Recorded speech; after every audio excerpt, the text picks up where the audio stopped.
I think the most valuable thing about this Highlander is not that it's a 6-cylinder, not that it has all-wheel drive, not that it can last almost 200,000 miles, but the fact that it's got a seat heater.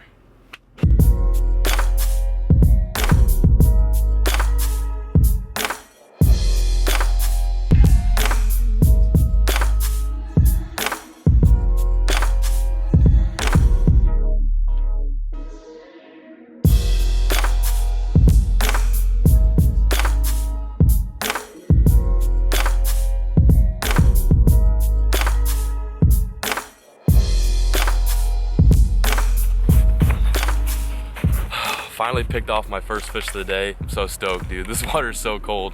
To be able to catch a fish in this nasty stuff is a really accomplished feeling. It's a little snowball fish out here fishing in late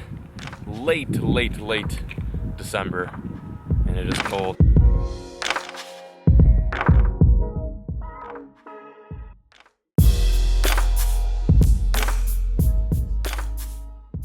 So that was the first bite of the entire day. I was able to capitalize on it, which is sick. I am gonna just keep fishing, and then maybe at the end of the day I'll talk about what I'm doing. But I just want to keep grinding right now. It is 28 degrees Fahrenheit, cloudy, feels like 20, it feels like negative 100 degrees. 8-mile-per-hour winds, which are whipping up over there, and it's a lot colder and a lot cruddier feeling over there, so I'm not even gonna mess with that. Anyway, let's get back on the water and catch me even a bigger bass. Oh my god, I need to delete my YouTube channel. That dude like just picked it up.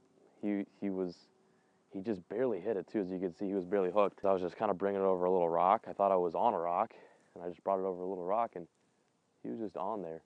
I feel like a cool kid now that I got a GoPro. All the cool kids on YouTube have GoPros, and I'm like on the in crowd now. I'm trying to think of all the cool kids who have one. One Rod, Mike has one. He's pretty cool.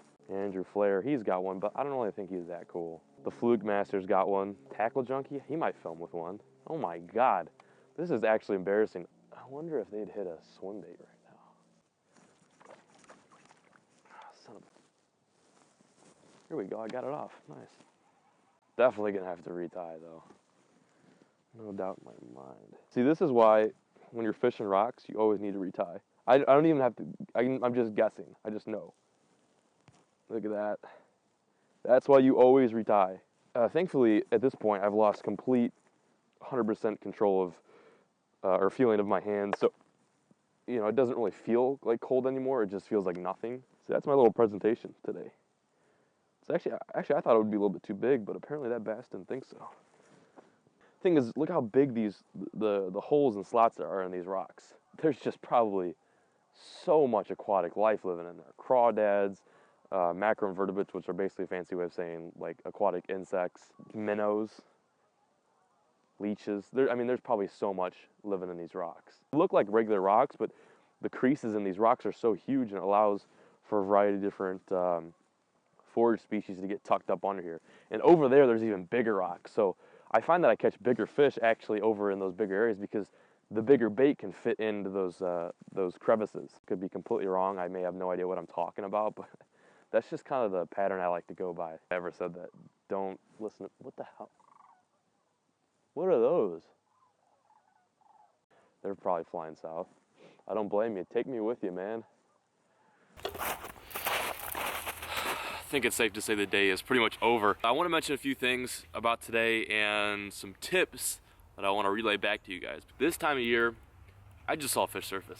That's so funny because it goes to what I was about to say. This time of year, the fish do things that are unexpected. They will do things that go against the rules and go against the book. You're gonna learn something new every day, and a fish is gonna surprise you with how they act. So these fish, if they get a little extended warm weather, not even warm, but just warmer weather, they will get active and they will get hungry. Granted, I didn't catch too many fish today, but I still figured out a decent little pattern, and it was when I switched to a more finesse jig. This isn't the jig. I literally went through every single finesse jig in my box today. These rocks are hungry for finesse jigs. It was a watermelon red jig, finesse jig, 1/8 ounce, and the craw I had on the back was a Xcite Baits Raptor Craw, I don't know what it's called, but it has a great action, and it's got a little bit heavier action. It's got more of an erratic action. Equipment that I was using today was Cousins Tackle 7.3. For those of you guys who know, I've switched all the Cousins. I'm going with these rods now, and I really like this. This is the Cousins IM8 series is a 7.3 heavy, which may seem like a little overkill, but I'm making these really long casts out there in like 20 feet plus water. And when you're fishing that deep, if you were to get hit on a drop or all the way out there, you need a long rod to not only get you out there to make that cast out in that deep water, but to pick up line and get tension into that fish. You can't do that with a 6A rod. You really can't. The reel that I had paired with the Cousins IM8 is a Scorpion XT 1000.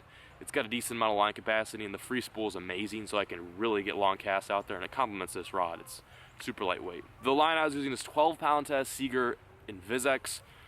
Didn't do too good with me today. It just broke off on a lot of rocks. It wasn't as strong as I hoped it would be. Maybe it was just a bad spool or something like that.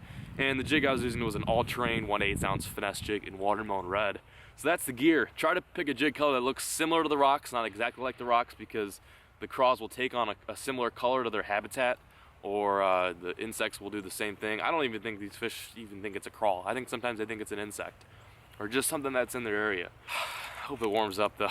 It's so cold. Anyway, thank you so much for watching, you guys. I hope you really enjoyed this video. If you have any questions about winter fishing, ask away, because this is what Illinois weather is like this time of year. Catch you guys next time on the next episode of Fishing the Midwest.